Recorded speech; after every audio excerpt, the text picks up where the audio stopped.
संतांच्या पदस्पर्शाने पावन झालेली पुणे नगरी पुणे नगरीमध्ये आज आषाढी एकादशी निमित्त मुरलीधर मोहोळ हे प्रति पंढरपूर म्हणून ओळखला जाणारा विठ्ठलवाडी येथील विठ्ठल मंदिरात दर्शनासाठी गेले असता येणाऱ्या वर्षात सर्वांना आरोग्यदायी ठेव असं साकडं त्यांनी विठ्ठलाकडे मुरलीधर मोहोळ यांनी घातलंय।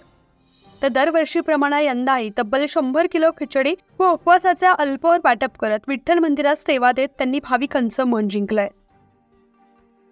आषाढीच्या एकादशीच्या निमित्तानं सर्व पुणेकरांना मनापासून शुभेच्छा व्यक्त करतो।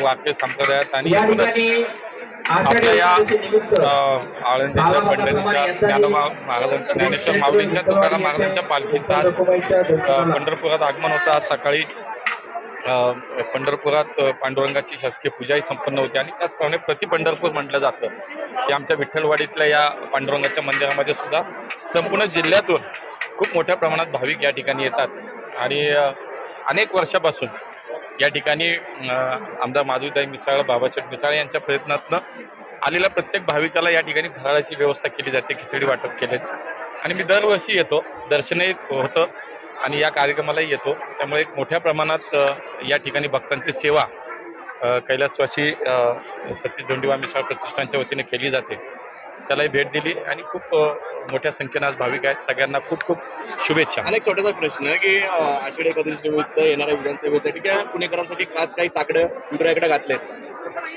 विठ्ठलाला पांडुरंगाला साकडं हेच आहे की महाराष्ट्रातल्या जनतेला सुखी कर, संपन्न कर, शेतकरी बळीराजा हा सुखी झाला पाहिजे, पावसाची कृपा झाली पाहिजे। राजकीय हा काही विषय नाही, पण पांडुरंगाला विठ्ठलाला हे माहिती आहे की जनतेची सेवा खऱ्या अर्थानं कोण करते।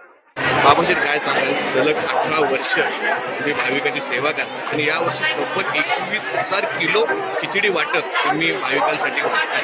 आषाढी निमित्त काय अनुभव आहे, काय सांगाल, काय प्रतिक्रिया? सालावाप्रमाणे यावर्षी आपण प्रति पंढरपूर समजलं जाणाऱ्या विठ्ठलवाडी इथं दरवर्षी भाविकांना आम्ही पहिल्या वर्षी 2006ला सुरू केलं, त्यावेळी आम्ही 5,000 किलोचं खिचडी वाटप आम्ही केलं। त्यानंतर त्यामध्ये वाढ होत गेली आणि यावर्षी 21,000 किलो खिचडी आपण भाविकांसाठी वाटत आहोत।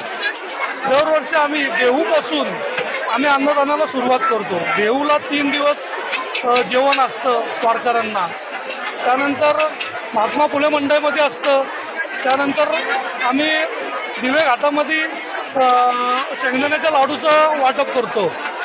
त्याच्यानंतर इथं पिराच्या कुरुलीला जवळजवळ 1.5 लाख लोक वारकरी, त्यांना आम्ही पिठलं आणि भात एवढं असं म्हणजे तिथं तेवढं देऊ शकतो कारण खूप गर्दी असते, म्हणून पिठलं आणि भात एक पत्रळी घेतात, एक पिठलं घेतात, भात घेतात आणि ते खातात पुढे जाऊन।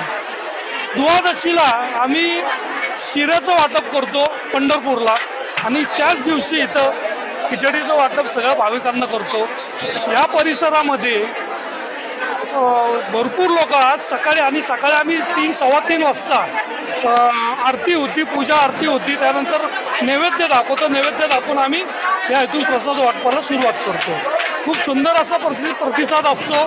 जे आम्ही आपण जे घरी बनवतो तेच मटेरियल आपण इथं वापरतो, 1 नंबरचंच मटेरियल आपण वापरतो आणि भाविक रांग लावून खूप चवीने खातात। किती भाविक ह्या आपल्या महाप्रसादाला 21,000 किलो आहे, ते नाही सांगू शकत किती भाविक खाऊ शकतात। 1.25 लाख द्रोण आम्ही आणतो, त्या पद्धतीने जेवढे संपतील त्या पद्धतीने संपतो।